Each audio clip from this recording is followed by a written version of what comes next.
discernement, cécité, clarté. Il me semble que, frères et sœurs, ces trois mots que nous venons finalement d'entendre plus ou moins dans les textes de la parole de Dieu qui nous sont proposés en ce 4e dimanche de Carême, dimanche dit de l'étaré, la joie, et c'est pourquoi on peut revêtir des ornements liturgiques roses plutôt que violets. Ces trois mots vont nous aider d'une part à bien comprendre ces textes de l'Écriture qui viennent d'être proclamés, d'autre part de voir comment nous-mêmes, nous pouvons les vivre, et enfin comment la délégation catholique pour la coopération, dont nous fêtons au cours de cette Eucharistie 50 ans de naissance et d'action de grâce, comment celle-ci a puisé dans ces mots et nous aide aussi à les vivre. Discernement. Dans la lecture longue de l'Évangile, qui n'est pas celle que nous avons lue, le Seigneur commence par dire que ce qu'il va faire, c'est pour que les œuvres de Dieu se manifestent. N'oublions pas, frères et sœurs, que nous sommes dans le temps de Carême, qui est le temps qui donc nous prépare, d'une part, ceux qui vont être baptisés à leur baptême, et d'autre part, ceux d'entre nous, la plupart sans doute, qui sommes baptisés depuis peu ou depuis longtemps, à renouveler les promesses de notre baptême, c'est-à-dire à essayer d'entrer le plus possible dans le plan de Dieu, et ainsi de faire que les œuvres de Dieu se manifestent à travers nos pauvres vies, à travers la vie du monde et la vie de l'Église. Discernement, car la première lecture, tirée du premier livre de Samuel, nous montre comment est-ce que Dieu choisit ceux qui sont comme les signes, les témoins qu'il donne de sa vie. Il ne choisit pas forcément les plus grands, les plus beaux, les plus forts. Il choisit le petit dernier qu'on n'avait même pas osé montrer. Voyez comment ce mot de discernement, nous pouvons déjà le trouver dans la parole de Dieu. Discernement, cécité. Évidemment, ce récit de l'aveugle-né dans l'Évangile nous invite à passer de l'aveuglement à la lumière de la foi. C'est ce que d'ailleurs nous disait la fin de notre seconde lecture, qui est devenue un chant lorsque nous sommes illuminés par la foi. Réveille-toi, ô toi qui dors, relève-toi d'entre les morts. Mais finalement, dans l'Évangile, qui est-ce qui est aveugle ? Est-ce que c'est l'aveugle ? Pas sûr. Est-ce que ce sont les voisins ? Est-ce que ce sont les pharisiens ? Est-ce que ce sont les juifs ? Est-ce que ce sont ses parents ? Ce qui veut dire, frères et sœurs, que même si nous avons la vue à vue humaine, eh bien nous sommes tous aveugles quelque part. Peut-être que dans nos familles, nous ne voyons pas toujours un enfant qui grandit et qui a besoin plus d'affection qu'on ne pensait. Peut-être que dans nos vies professionnelles, nous ne nous rendons pas compte que nos collègues de travail sont écrasés par notre manière d'être, même si nous ne voulons pas les écraser. Et l'on pourrait citer sans doute tant et tant de situations humaines qui montrent que finalement, nous sommes plus aveugles que nous ne le pensons. Discernement, cécité, mais aussi bien sûr clarté. Car de fait, à la fin de l'Évangile, eh bien, cet aveugle qui voit, non seulement il voit, mais le Seigneur lui demande de croire, et il dit « je crois ».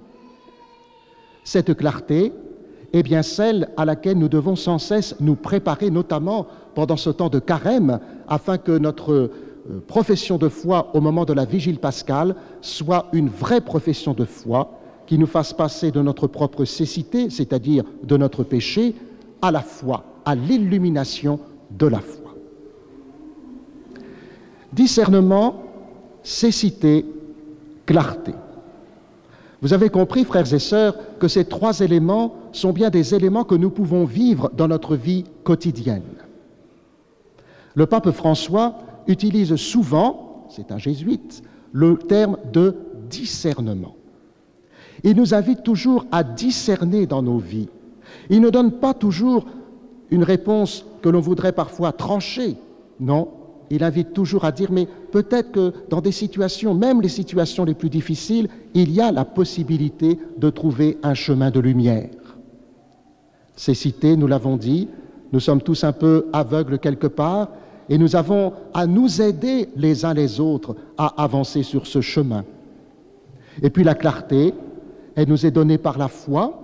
Il faudrait, frères et sœurs, que nous, les chrétiens, nous ne soyons pas comme tous les gens de ce monde qui ne sont pas toujours éclairés par la foi.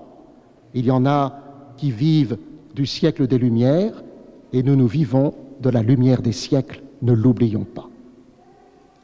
Discernement, cécité, clarté. C'est bien ce que la DCC, la Délégation catholique pour la coopération, a vécu depuis 50 ans et dont ce matin nous voulons rendre grâce particulièrement dans notre diocèse de Rennes, Dole et Saint-Malo. Discernement. La DCC n'est pas née comme ça. Elle est née d'un discernement à la suite de différents textes de l'Église. Déjà, le pape Pie XII avait permis à des prêtres de faire des échanges grâce à une encyclique appelée Fidei Donum, le don de la foi. Lorsqu'un prêtre va à l'extérieur ou lorsque nous recevons un prêtre de l'extérieur, ce n'est pas le don de sa personne, c'est le don de la foi, ne l'oublions pas. Certes, aujourd'hui, peut-être y a-t-il plus de prêtres de l'extérieur qui viennent dans notre diocèse, mais nous continuons toujours d'avoir des prêtres Fidei Donum. Le dernier prêtre a été envoyé au Maroc au mois de septembre dernier. Mais aussi d'autres textes. On a parlé de Populorum Progressio, cette encyclique du pape Paul VI du 26 décembre 1967, et notre rassemblement aujourd'hui est intéressant sur ce point, où le pape Paul VI nous rappelait que le développement est le nouveau nom de la paix. Tous ces textes, bien sûr, sont aussi dans l'élan du Concile Vatican II et notamment de la mission Ad Gentes, dans les peuples, de tous les peuples, pour tous les peuples, rappelant que si l'Église est catholique, cela veut donc dire qu'elle est effectivement universelle. Discernement, cécité. Cécité, bien sûr, pour la DCC, c'est accepter de ne pas venir les yeux fermés lorsque l'on va chez les autres, dans d'autres peuples, que lorsque l'on rencontre d'autres personnes. C'est aussi accepter de se laisser ouvrir son cœur et ses yeux, ses oreilles, à d'autres réalités, à d'autres cultures, à d'autres manières de vivre, y compris à d'autres manières de vivre la foi chrétienne et la vie en Église. Clarté. Il est clair que la DCC a permis pour l'Église de France, comme pour les autres églises rencontrées, de vivre davantage un engagement solidaire, le respect des dynamiques locales, l'ouverture à tous, la priorité aux plus pauvres, le partage dans la rencontre interculturelle. Cela a été dit par Mathieu Liget, lui-même coopérant dans sa jeunesse, a rappelé comment est-ce qu'on revient de ces années de la DCC, comme l'a dit aussi le Père Thibault, marquées pour toute sa vie. On passe d'une certaine façon de la cécité à la clarté. D comme discernement, C comme cécité, C comme clarté. Voilà un moyen mnémotechnique pour nous rappeler aussi que la DCC a été celle qui est née d'un discernement, qui permet de ne pas rester dans la cécité et qui nous ouvre aussi à la clarté dans l'ouverture aux autres, la clarté en se faisant proche de ceux qui sont loin, la clarté parce que c'est à cause de la foi et grâce à la foi que l'on peut s'ouvrir ainsi aux autres et à Dieu, que ce soit pour chacune d'entre nous, notre propre chemin de carême en ce 50e anniversaire de la Délégation catholique pour la coopération.